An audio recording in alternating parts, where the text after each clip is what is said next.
Ժողովուրդը եւ զոհերի հարազատներն ասում են, չենք ասում պարգևավճարից ու падավատից ախրանայից հրաժարվեք, որ ասում եք ոչ։ Ասում են հրապարակեք մեր հերոսների անունները։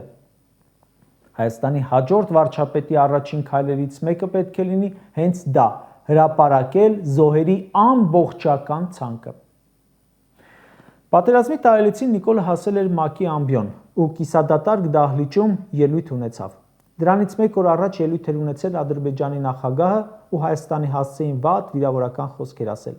Ասել էր, որ Հայաստանին հաղթել է եւ պատերազմում եւ խաղաղության բանակցություններում, այսինքն համ գրավել է, խաղաղության պայմանագիր կոչվածն էլ իր պահանջներով է։ Խոսել էր Զանգեզուրի Միջանցք եզրույթով։ Խոսել էր Հայաստանը կապիտուլացնելու մասին։ Մեկ օր անց ելույթ է ունենում Նիկոլը։ Լավ հնարավորություն ունենալով պատասխանել Ադրբեջանի նախագահին։ Ոչ մի պատասխան, ընդամենը ռետորական հարցեր, թե ինչ նկատի ունես Զանգեզուրի Միջանցք ասելով, հակասական խոսքեր։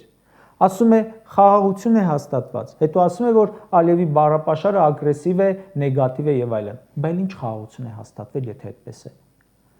Ալիևն ասում է նույն ամբիոնից Զանգեզուրի Միջանցք ենք բացել, Ադրբեջանի բեռներն անարգել կանցնեն։ Նիկոլ ասում է խաղաղություն է հաստատված։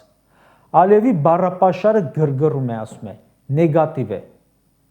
Ալիևն ասում է Հայաստանը կապիտուլացվել է։ Նիկոլն ասում է ճանաչում ենք միմյանց տարածքային ամբողջականությունը։ Ընդհանրապես իրար չբռնող ելույթներ են։ Ոչ միայն Ալիևի ելույթը Նիկոլի ելույթին, այլ Նիկոլի ելույթի մի խոսքը մյուսին։